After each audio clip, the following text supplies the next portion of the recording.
I'm Mark Williams. I'm the director of the Clinical Genetics Institute at Intermountain Healthcare, and I'm a physician. I think it was the 2007 letter that you mentioned expanding the regulatory scope to encompass some groups that are not currently covered under regulation. And I was curious as to whether or not in that letter you also identified entities that are sort of self-describing themselves or self-defining themselves as not being health-related. And you know, the one that comes to mind in the context of the subjects to follow would be some of the direct-to-consumer genetic testing companies that basically say, you know, what we're providing with you is for entertainment purposes. It's really not health-related, although they are disclosing risk for cardiovascular disease, which I think, you know, the rest of us would probably define as being health-related. But because they exist in a relative vacuum in terms of oversight, right, they're allowed to self-define. So I was just curious if that specific issue was addressed by your committee. It's certainly been addressed by the committee that I sit on, which is the Secretary's Advisory Committee of Genetics, Health, and Society. Right. So thank you for introducing yourself and for the question. Yeah. So the original letter that we did, Mark will correct me, hopefully, if I got this wrong. You know, had this sweeping. Now, remember, this is an advisory committee to the Secretary. We're not regulating anything, right? Just advising the Secretary on what she now might do. And the first letter said that anyone who holds health information it should be covered in whatever they do. And we had actually in another letter sort of updating the original seminal letter in which made a slight change to that, but just said that HHS and Congress should move expeditiously to establish laws and regulations that will ensure that all entities that create, compile, store, transmit, or use personally identifiable health information, and that's the issue, is whether it's personally identifiable. You talked to the de-identification people from yesterday about that, that they should be covered by some federal privacy law. It doesn't say it should be HIPAA or something else. It said it should be covered by some scheme, and that this is necessary to ensure trust in the system, that, you know, people won't participate, you know, if there's not. So, you know, whether that exactly covers what you're looking at, the intention, I think, I'm not talking for the committee, but I think the intention is, we mean that, you know, health information, wherever it lies, ought to be protected by something, because if it's not, it will, as records move more electronic, get into the system and be shared. And then we have mission creep and all those other things. I don't know if that's responsive. But.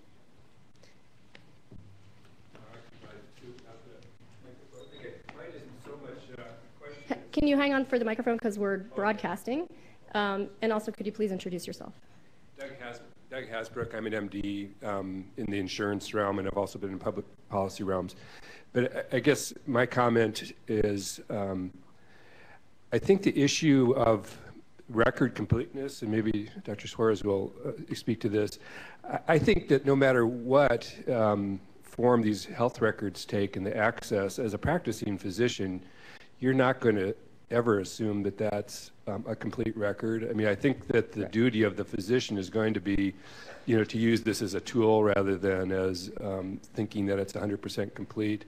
Something's better than nothing, like you say, in emergency settings. Right.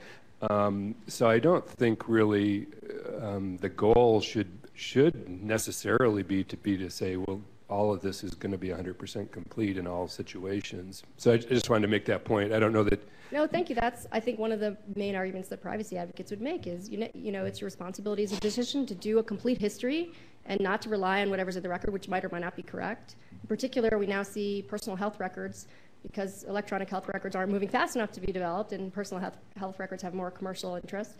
But if you have a PHR, maybe you bring a copy of that to your doctor, and, you know, they're relying on, they don't know where the source is, they don't know how reliable it is. I mean, I think that's right. That you, as a physician, and I'm not one, but you have a responsibility to make sure that your current history is right, and that it's helpful to know where to ask the questions by seeing the record, but you can't just rely on that. Okay, I think I have a couple, so hopefully I won't monopolize here. One issue that I have is, if you allow patients to select, pardon? Oh, yeah, who am I? I'm Sharona Hoffman. I'm from Case Western Reserve University School of Law. If you allow patients to select what can be accessed and to whom it can be disclosed, chances are a lot of patients will say no mental health records, but it can be critically important for all sorts of physicians to know what psychiatric medications people are taking, and tons of people take them. So that's one question. And the second one is, we were just talking, we have elderly relatives who could never actually do those selections electronically. They can't do email, they can't look at a computer. So what do you do if it's all electronic? Well, very brief. The first question, of course, is a policy question more than a technology. The technology allows to classify and codify the selections, and it could go granular. At this point, we cannot go the granular levels that, some of the privacy advocates might want to because of the cost. But so the technology can segregate and can select and allow the consumer to select. The policy issue is really whether it should be done, how it should be done, and to what extent the opportunities are going to be there for risks of patient safety, because I didn't see that the patient was taking this particular drug. And whether for some particular purposes like treatment, there could be some exception of protections, if will, or ability for providers to see all the data that they need to. If it's for other purposes, yeah, the consumers can select. So that would be my perspective on that. Yeah, the paper world. I was just going to ask about the medications. One of the hard policy problems is JCO, the Joint Commission now on Accreditation, requires that, you may have noticed if you've been to the doctor lately, at every visit, they're asking you what drugs you're taking, what vitamins you're taking, whether they're over the counter, and that's now required for accreditation. And yeah, so that's going to conflict if you don't tell them one of those things. Okay, they've asked you and they've satisfied their accreditation requirement. You can still withhold information from your doctor. But I mean, they can have a record that they made you a prescription, but they can't have a record that you actually took it. They could even have a record that you bought the prescription, but not that you actually were compliant and took it.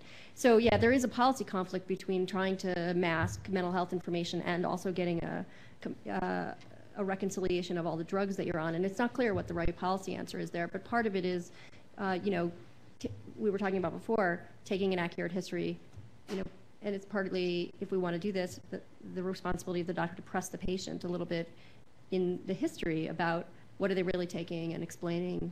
There's a little more burden on the physicians, I guess, to explain what the consequences might be of not providing information. Now, to answer the question on the paper or the patient that can't access or doesn't have the ability to access, one of the certification criteria for electronic health records is to be able to print everything out. So the expectation would be that the electronic health record that has different choices electronically and screens and ways for consumers to do it can create that same set of options on paper. It's required to have that capability under the certification criteria and print it and then process it that way, or have the consumer go through it and then someone will have to go and codify it. So just to follow up on that particular point, I think Who are you again?